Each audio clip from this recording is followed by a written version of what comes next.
Hi everyone and welcome. Today I wanted to talk to you about the new ACMA Sender ID requirements. If you're a business that sends SMS messages using your company name, you've probably already started hearing about it. So as of July 1st, 2026, businesses using branded sender IDs will need to register these through the official ACMA Sender ID Registrar. In this video, we'll be explaining what a sender ID is, why they've introduced this new law, who needs to take action, what happens if you don't take action and register officially, and how simple the process is when using Cellcast. Let's get into it. So with any new law and process, there's always going to be a lot of questions and confusion. So I wanted to talk to you about some of the most common questions, and we'll be answering all of them today. These include, what exactly is the registry and how do we make sure that we're compliant and we're on it, who needs to register sender ID, and is it mandatory to register your sender ID? What happens if you don't? Will my SMSs still go out even if I haven't registered properly? Is it free, and how long does the process actually take? Before we talk about the registration process and how to do it, let's take a step back and talk about what is a sender ID. So that's actually called an alphanumeric sender ID. Many Australian businesses. So why has the ACMA introduced this? Well, the main objective is simple: to reduce the number of scam SMS messages and to improve the trust between the customer and the business sending the messages. Unfortunately, scammers have been rampant and they're becoming more and more sophisticated, often impersonating legitimate businesses and brands by using their names in the SMS. So things like Australia Post and banking messages, very common. This by creating a framework that allows legitimate organizations to verify and hold ownership of those brand and ID senders, meaning not anyone can send a messaging ecosystem for both businesses and the customers. Is sender ID registration mandatory? Yes. If you're a business using an alphanumeric sender ID and sending it to Australian customers, as of the 1st of July 2026, your organization must register that branded sender ID with the ACMA registered sender ID registrar. Transactional notifications, appointment reminders, alerts, whatever it may be, you'll need to get it done. Who needs to register? One of the most common questions we hear is, does it actually apply to me? And it's quite a simple answer. If you use a business name, or if you're using a dedicated number or a shared number from a system, so using like a standard mobile number, then no, you don't need to register. A simple way to check is just by sending yourself a message and having a look at what your customers receive, and then you'll be able to identify very quickly.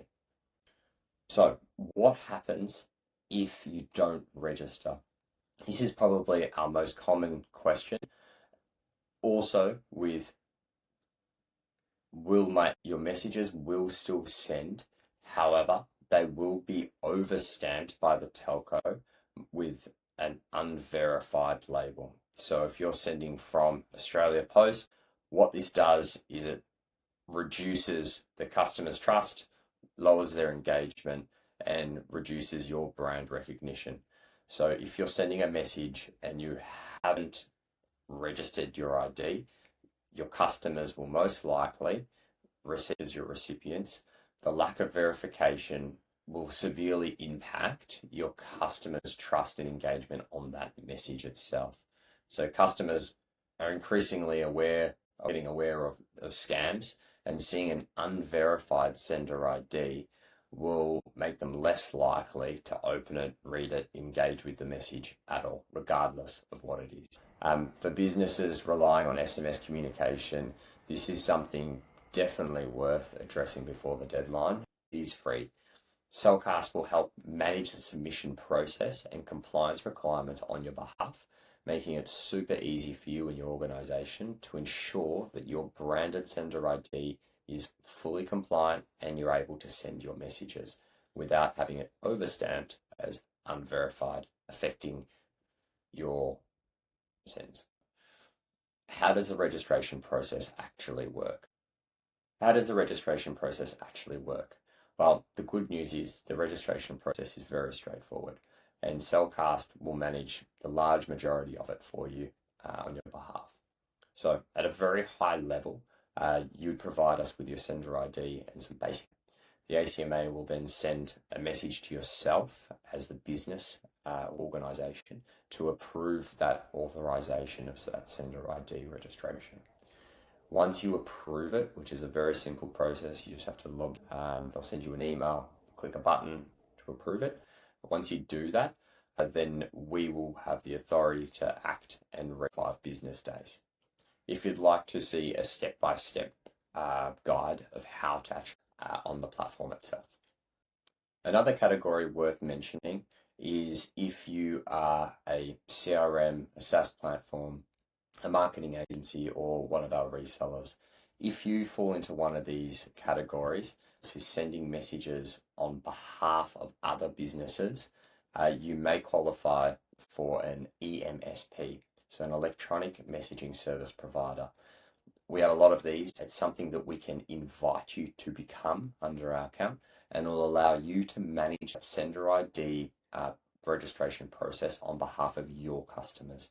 And it will link it to our database and allow us to then register through yourself. So you become the entity that manages the sender ID, but you can use our process to enable that and get those sender IDs registered on your customer's behalf.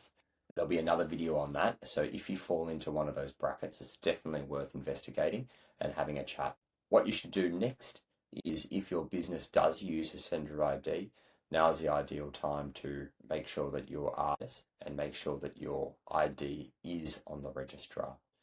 If you're not sure, you can always reach out to Cellcast for assistance to check on your sender ID, or if you had any questions about the ACMA new sender ID requirements and the process, registration process, and how to do that, the next steps. I recommend checking out the next video or jumping onto the platform and seeing it there. If you're a software provider, so a video. Otherwise, again, contact us. We'll be able to help you out. Thanks for watching, guys.